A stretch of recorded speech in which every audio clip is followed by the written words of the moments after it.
what to do. Summers tells Geithner what to do. He's also got some of his hatchet people in the administration. Mary Shapiro runs the Securities and Exchange Commission.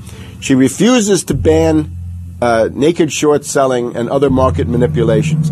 You've also got another guy called Gensler over at the Commodity Futures Trading Commission today.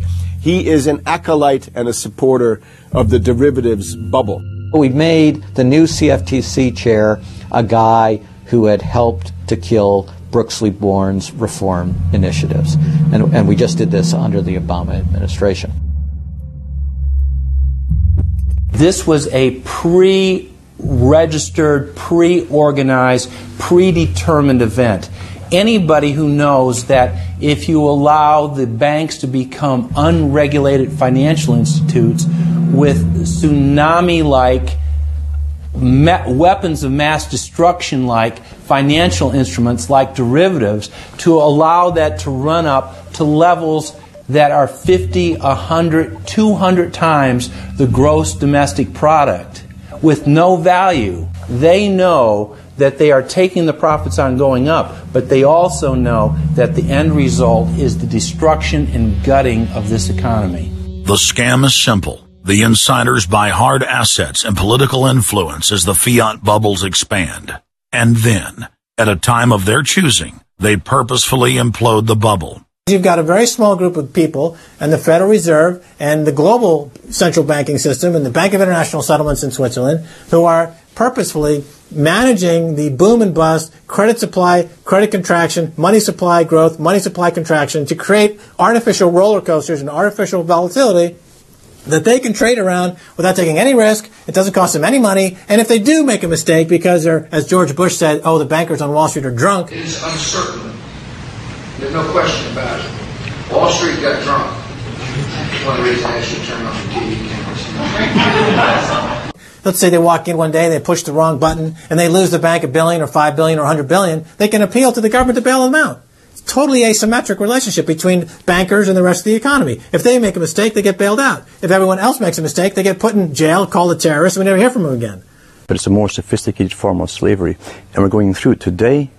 We see the taxation is going up all the time with the supposed crash of the banks that was not a happening out of the blue. It was set up for this time.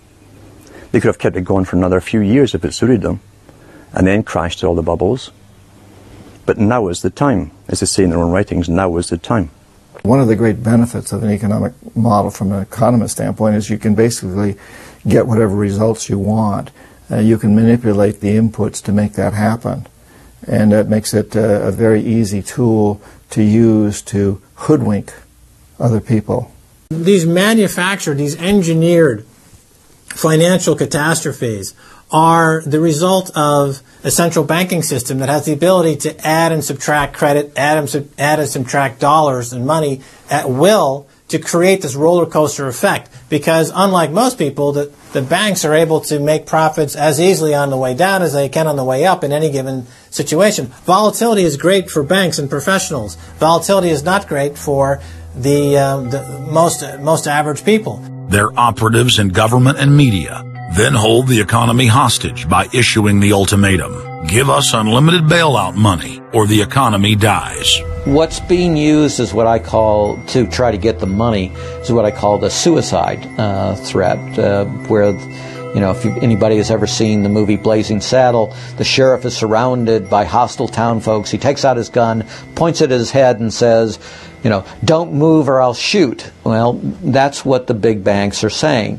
You know, give us unlimited cash or we'll die. And if we die, you'll die because we're too big to fail. It is a false flag attack because Hank Paulson will get up in front of Congress and say, we need $700 billion because that existential threat, the market is attacking us and we need this handout to fight Mr. Market. Mr. Market is out there. We need to fight Mr. Market. It's an existential threat.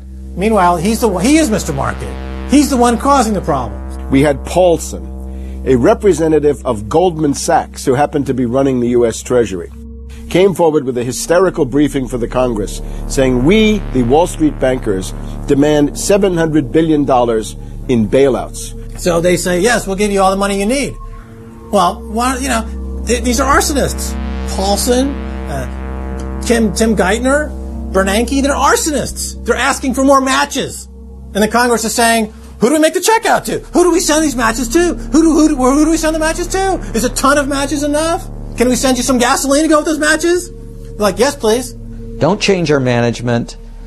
Don't pay us what assets are worth. Pay us way more than what our assets are really worth.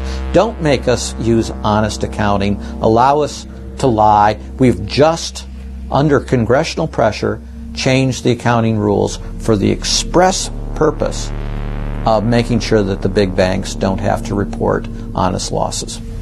The only way they can pass this bill is by creating and sustaining a panic atmosphere. That atmosphere is not justified. Many of us were told in private conversations that if we voted against this bill on Monday, that the sky would fall, the market would drop 2,000 or 3,000 points the first day, another couple thousand the second day, and a few members were even told that there would be martial law in America if we voted no. That's what I call fear-mongering. We have, people in the government threatening martial law or things to get their way in the executive branch against Congress. If you put all these signs together, it doesn't look good at all. To the extent we are a democracy, we're sort of a hairbreadth away from a police state. Congress aided the bankers in carrying out the biggest heist in history with the so-called banker bailout of 2008. The bailout money, the $13 trillion or so dollars that have been given to the banks, is sitting on the balance sheet of the banks, and that is incurring interest costs. And that's going to precipitate the need to flush the system with more cash. And at some point, the dam will break, and you're going to have very high inflation. Some predict hyperinflation. You cannot print phantom money out of thin air, backed by nothing, and producing practically nothing without destroying the world economy.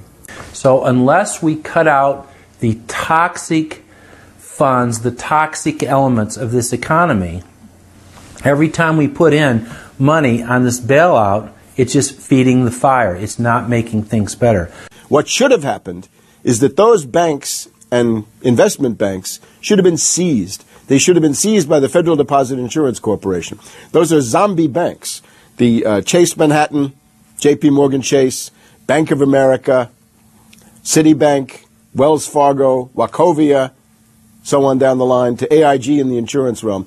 These are zombie institutions, insolvent, bankrupt. The only thing to do with them is to seize them, put them through Chapter 11 bankruptcy. That'll probably turn into Chapter 7 bankruptcy, liquidation. And above all, triage the derivatives on their books.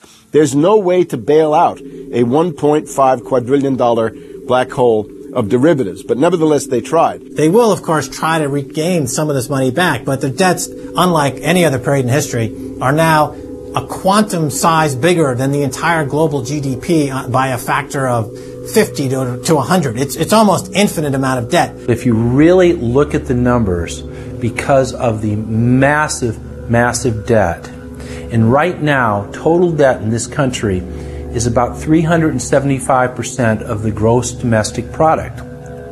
And that's not including derivatives. If you put the derivatives in, it's probably 20 to 30 times gross domestic product. It's beyond what anybody has ever even considered.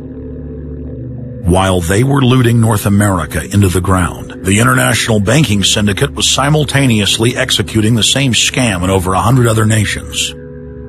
So who got the money? To financial institutions in Europe and other countries. Which ones? I don't know. $500 billion and you don't know who got the money? Well, Obama's got one difficulty with this Congress. It's the number of freshman Democrats that got elected. Many of these people know that they got their seats from, and many of which got seats in the Senate and Congress from long-held Republican seats. They know that the people back in their states and in their constituencies will not tolerate this any longer. So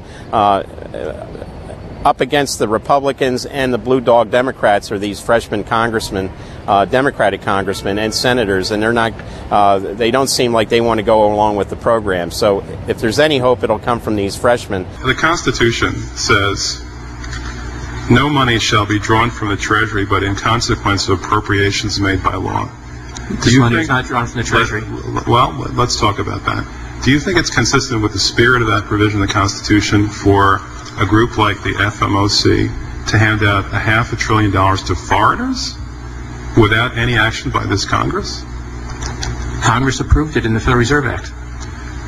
When was that? Quite a long time ago. I don't know the exact date. 100 years ago? The original act is 1914, I believe. I don't know whether this provision was in 1914 or not, but the Federal Reserve Act was in 1913. All right, and at that time, the entire gross national product of this country was well under $500 billion, wasn't it? I don't know. Is it safe to say that nobody in 1913 contemplated that your small little group of people would decide to hand out $500 billion to foreigners? What the bailout legislation really did was give a blank check backed up by U.S. taxpayers to offshore megabanks. Of course, Congress has oversight. If you read the Constitution, our founders were very clear. Anything to do with taxes and money is put into the hands of both houses of Congress together. Both houses of Congress together must approve it. Because it's a buck, because that's why we fought the revolution. Taxation without representation was part of it. Foreign banks, Société Générale of France, about 10 billion for a French bank. Deutsche Bank of Germany. Did Deutsche Bank need the money? How much did they get from the bailout? Well, they told us they got $12 billion from the bailout. And Barclays Bank of Britain, 10 billion. So you're up to almost $50 billion to bail out a series of foreign banks that were derivatives counterparties of AIG, plus Goldman Sachs. This is the biggest swindle, not only in the history of the United States, this is the biggest swindle and transfer of wealth in the history of the Western countries. And we've seen all these cronies from Wall Street with the combination to the vaults around the country, and they've just looted the Treasury and the banks and the securities industry dry. This is by probably an order of magnitude the biggest fraud in history. Over the next 10 months, $23.7 trillion was stolen from the U.S. Treasury. The gentleman from North Carolina, Mr. McHenry. Thank you, Mr. Chairman. And the tune of $23.7 trillion worth of taxpayer exposure for the bailouts is quite striking. The calculation right now is that with Obama, we've got $24 trillion as a line of credit available only to Wall Street banks, insurance companies, credit cards, mutual fund companies, and others, but only financial institutions. $24 trillion of money from the Federal Reserve, from the Federal Deposit Insurance Corporation, and from the Treasury in the form of the bailout of October 2008. The Federal Reserve, the private holding company for the offshore banks, arrogantly told Congress and the American people that it was none of their business what the private banks did with the people's money. One very interesting exchange. Senator Bernie Sanders of Vermont asking Bernanke, we have given upwards of $2 trillion to various financial institutions. You've got to tell me